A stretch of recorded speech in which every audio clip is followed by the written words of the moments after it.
why your company needs to do a brand perception audit or an employer brand audit. For those who don't work in hiring or recruitment, it's often undervalued just how many steps there are and how many variables there are in the hiring process.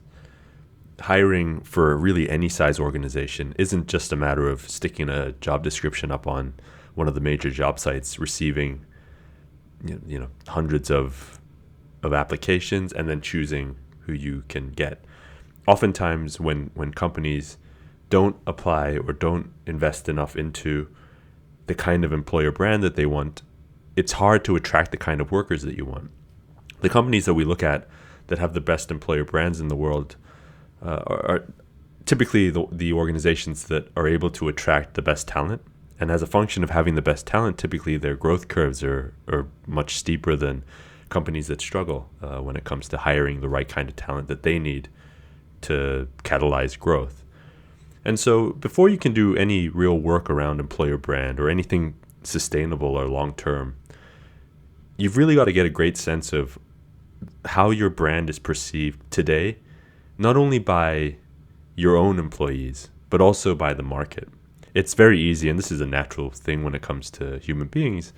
When you work at an organization every single day, you have ideals for who you want to be, for example, as an employer. And you feel like, okay, we're doing all these things that I feel makes us look or sound or feel like this to the marketplace. But oftentimes feel and real are two completely different things.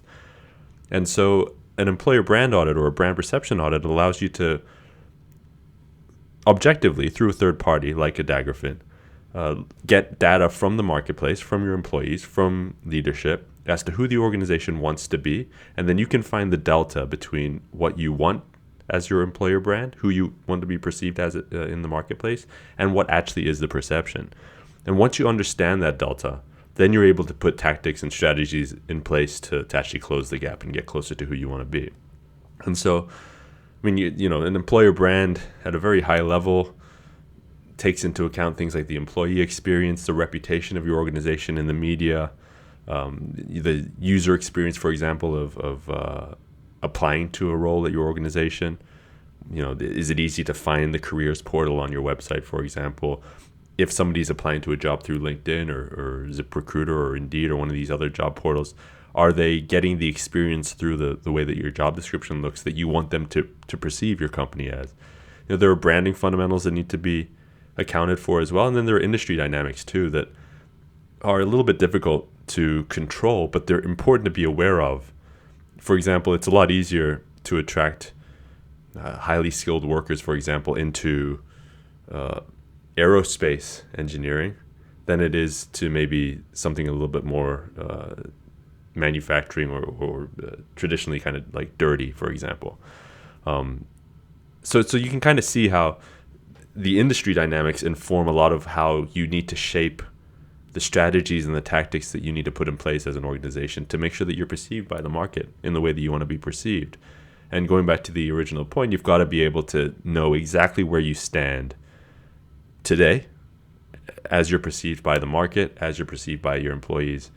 And those two things are crucial. I mean, a lot of the times, employees will perceive a company in one way, and they'll want to put their best foot forward. And for example, the one area that I think is a particular weakness for a lot of organizations is, okay, they'll set up an employer value proposition. This is who we want to be as an organization.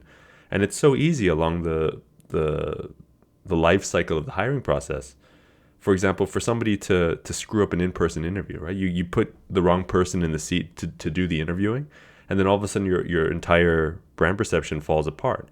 And you could have applied a lot of effort into making sure that your job descriptions sound right, making sure that your job offers look right, the office looks great, everything looks great. But then the one person that sits asking questions of the candidate breaks the brand codes that you want to associate with your business. And so there are so many steps that are often neglected on the hiring process that need to be addressed or need to be at least monitored and looked at once at the beginning so that you can apply what you need to over the long term to make sure that your brand and everybody along the way in your hiring process lives up to the brand codes and the value proposition that you want to to put to the market. And so that's really why an employer brand audit or a brand perception audit is so crucial at the start of any employer brand journey that you want to embark on, to make sure that you and your leadership and your employees have a very clear understanding of the real versus the feel part of what your organization is